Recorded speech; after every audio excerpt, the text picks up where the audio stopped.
Okay, last call of the day. It's starting to snow out. This is going to be kind of a big job, so I'm working on an Octane Elliptical. They got new set of rails, new wheels, new servo motor, which adjusts the brake. So I'm going to go in here and replace those parts, do my best to do a service call and shoot video, and give you guys some more tips along the way. Here we go. Okay, so here we have a Octane Q37, and we have some noisy wheels and rails. And what happens sometimes is you get a little bit of rust buildup and debris on the rails here. So you can either clean these or you can just replace these rails, which is what we're doing. And then the wheels underneath of here, which I think I can just lift this up. You can see the wheels underneath there. We're gonna replace those. And then also they're having erratic resistance issues in the servo motor inside there. So we're gonna open this up and replace the servo motor. So first we need to open up the plastic here. You remove this little rubber boot, and then you got a couple screws up top here that hold the cover on. This is the easiest way to kind of start it inside of here.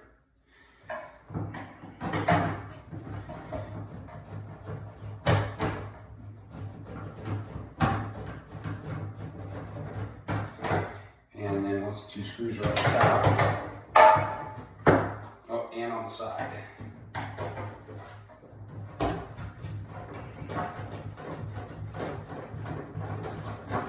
So I got the top part opened up here. Down in there, that blue thing, that's the servo motor. That's what creates the resistance. The little wheel will turn and it'll pull that cable and it'll adjust the magnets inside of this brake. So as I hit start here, and I'm gonna take the resistance all the way up to level 20. As I'm doing that,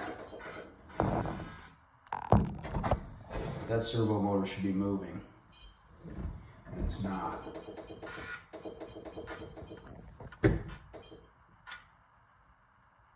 You can hear it's trying to, but it's not. So there's a short in it. So we're going to replace that servo motor, and I'm going to keep taking off the plastics to get to the rails and wheels too. Top cover off. I'm going to take this front fin off of here. That just makes it easier to take more of the plastic off there. Should be the same size screws that are on the side here. Nope, they're not. These are little nubby ones that don't have the guide on them like these. These go on the top where there's part of it where there's no threading. That helps you feed through a couple pieces of plastic.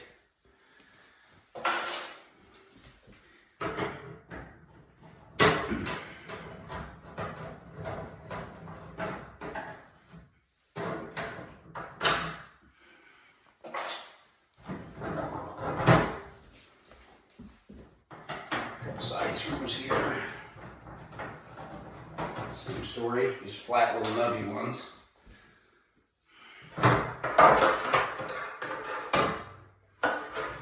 Go off to the side.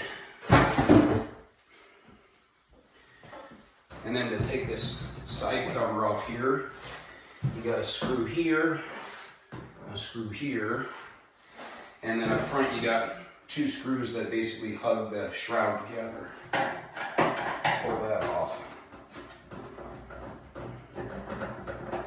I don't think we'll have to take the other side off.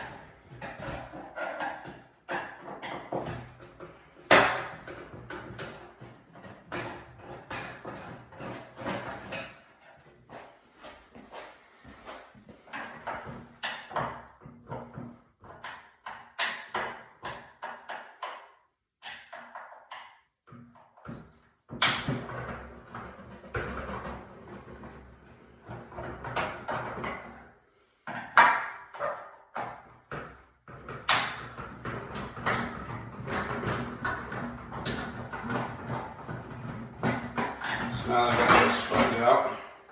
they're still inside of there, so I'll just turn the fin or the shroud upside or right side up here to keep them in there. So when this thing turns, it pulls on this cable, which adjusts this slide up and down.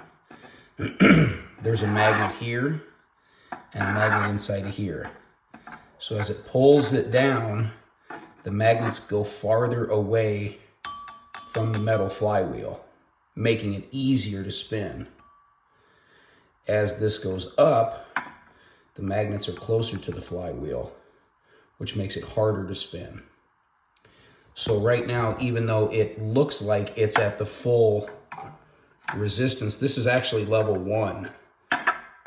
So as you increase the resistance up top, this actually loosens to make the magnets go closer to the flywheel. So I'm going to take out the 2 screws that hold on the servo motor here. Cable will still be hooked up. It's actually easier, I think, to take the resistance cable off of the servo motor once I get the servo motor out of there.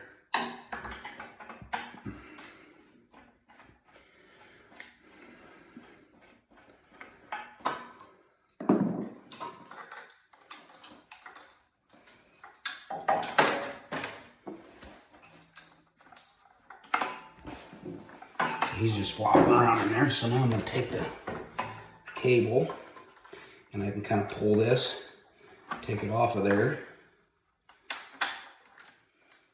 You can see that. Let me move this link arm out of the way.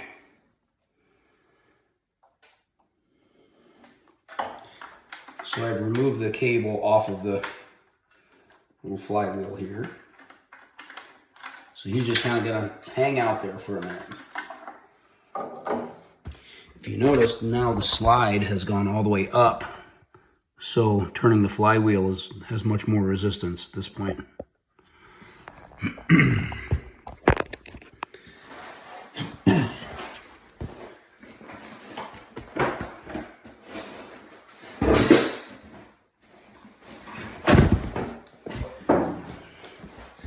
Cut some zip ties here that hold that on.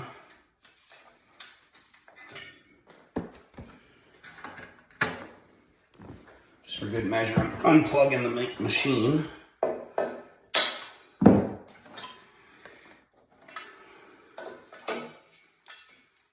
Here, I can unplug the servo motor from the main wire harness.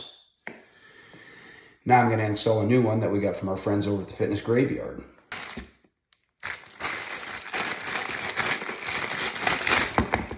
So here's the new servo motor. So there's going to be a couple tricks here involved. What you want to do is plug it back into the wire harness. Let it just hang there loose.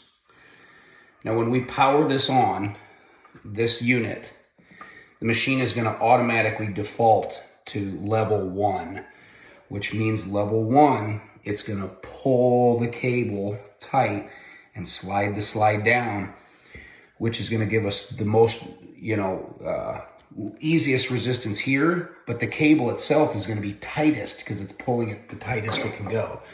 So I'm going to plug the machine back in. These are usually default, they're set at default to level 1 anyway. So here's the trick. To make it easier to hook this cable up, because it's very hard to pull this cable all the way tight and hook it up to the little wheel here.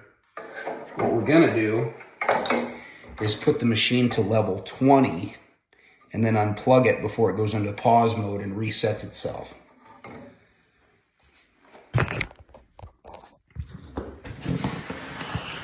I'll let you look at the servo motor while I put the machine to level 20.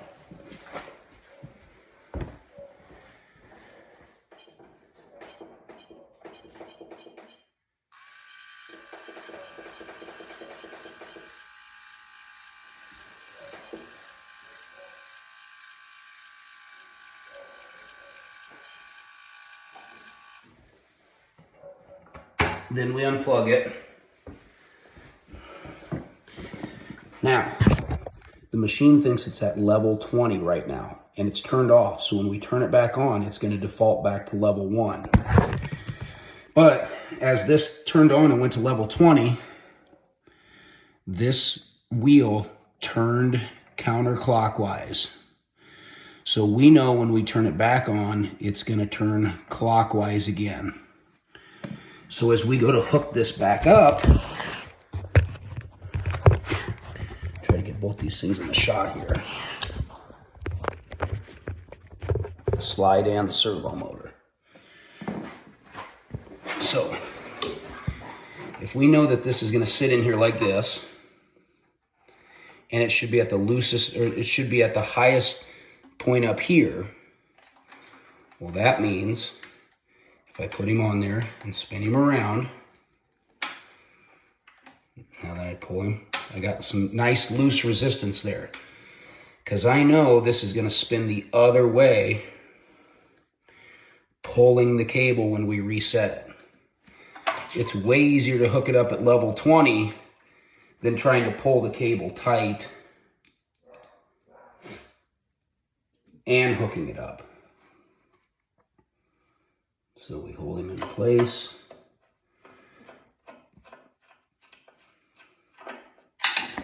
Put our screws back in.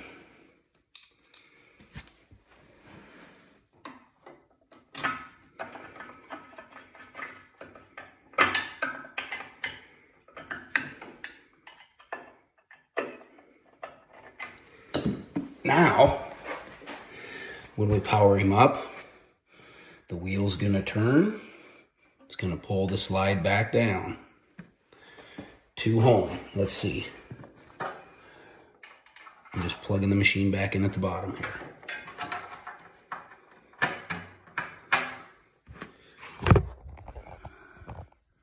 As soon as it kicks on, there, it's pulling our cable. Our slide's going down. So you can see the slide's all the way down.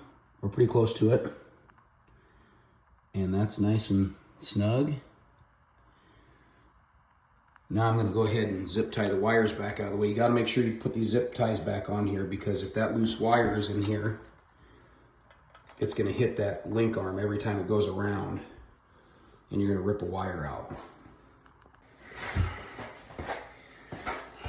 Zip ties. Zip ties are our friends.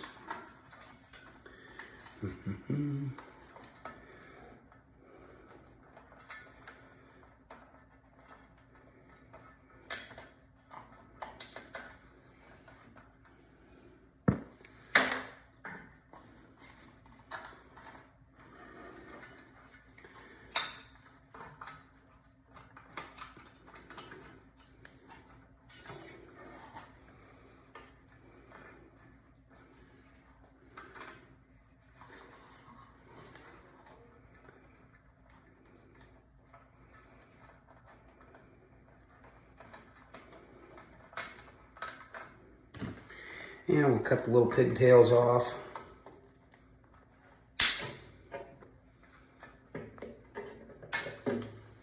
Now that's out of the way. So I'll get us a nice close shot up here of the slide going up and down the way it should as I do the rotation here. We'll take it up to 20 and back down to 1.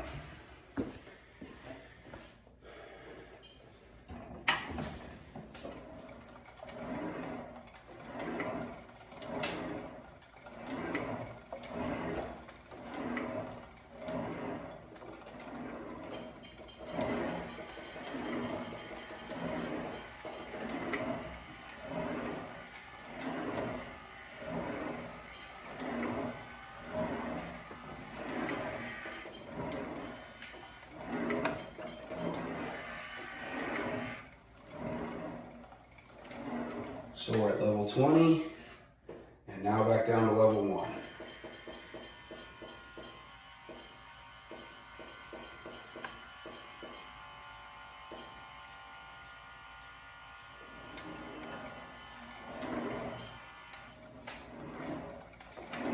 All good.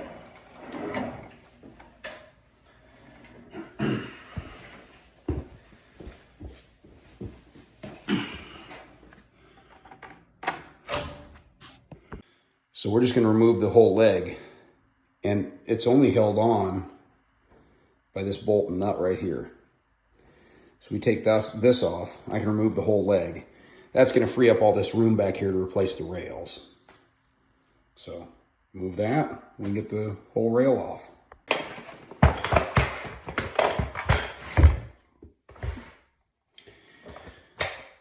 $13mm, by the way.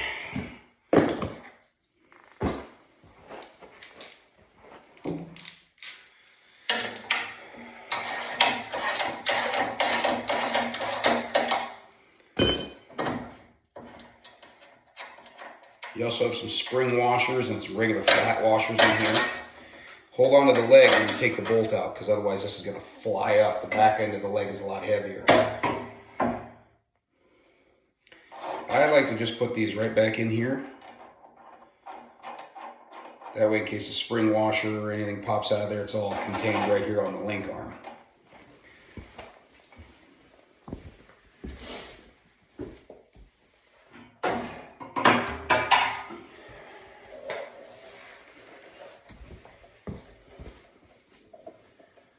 Voila.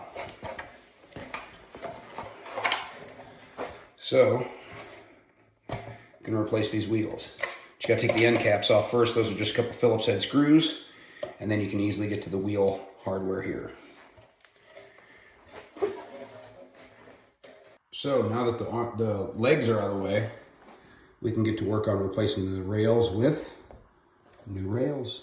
There's no wheels too. But to get these off, you have 2 bolts here. And then underneath here, this plate is just snapped on. It just lifts up. Get him out of the way. Boom and boom.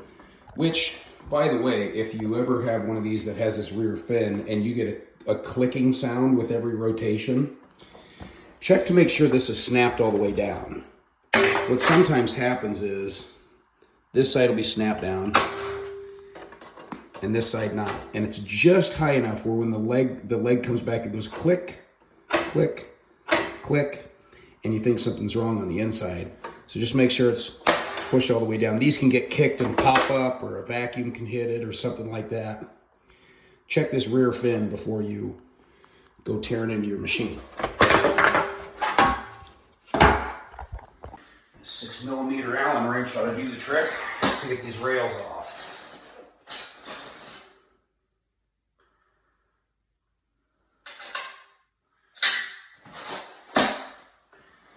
I'm going to use my impact gun.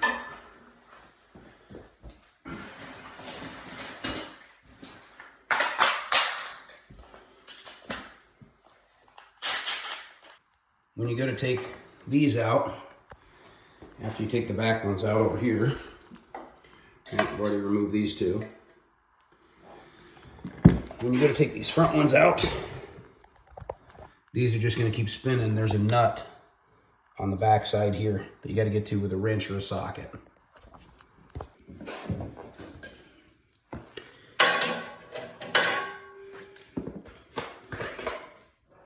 I believe it's the same size as what was on the other arm. Correct.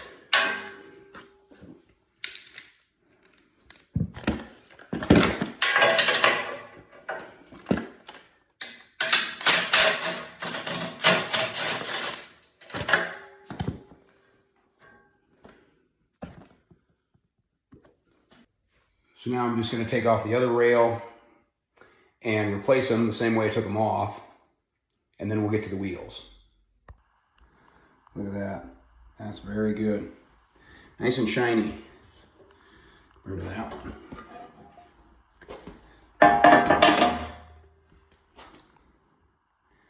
What a difference that's going to make. It'll be really smooth when the new wheels are going on the smooth new rail instead of going over all this pitting and debris here. Just a little bit of that makes it a really rough ride. So in the interest of keeping this simple, I did take the other side cover off. I put it over there. It's just too hard to reach down in there to take these bolts out, take the rail off. So for an extra 2 screws, I took that off. Here's my user right side.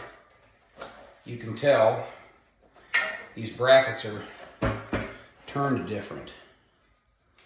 So I just know this is my user right side because this is the side I took off first and I placed it in that spot. So I'm going to take these covers off right here. You see that? Just a couple screws.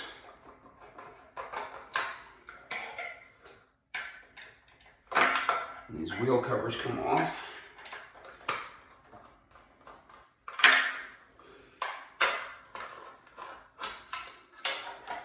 Then you need to grab yourself a 11/16 socket. Let's pop that off.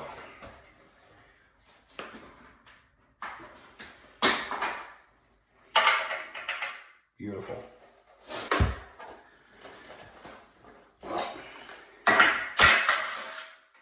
That should come right out of there. Bolt and washer. Usually the wheels will pop right off.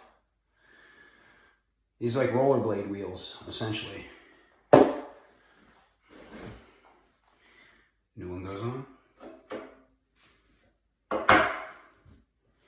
Boom, boom.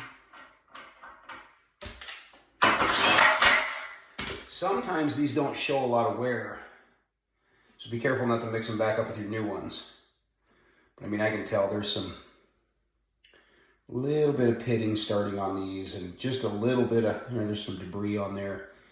You roll over that little bit of debris back and forth. It's like having a little tiny pebble in your shoe. Feels like you're stepping on a freaking boulder. And, you know, that debris on the wheels and rails echoes through the machine, and it a little bit feels like a lot. Put my cover back on, switch it over. Do the same thing 3 more times. Okay, wheels and rails are on. Now for the test, let's see how smooth it is.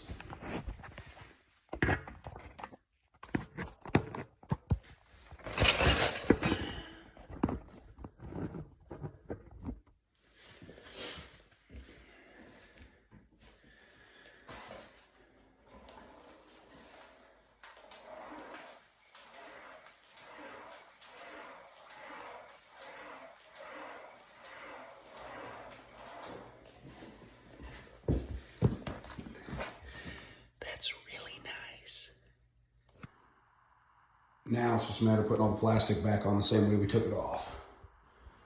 Plastic there, put on the big side ones first and connect them at the front. Put the hood on, or put the fin on. Hood goes on last. And I think we got ourselves a happy camper here.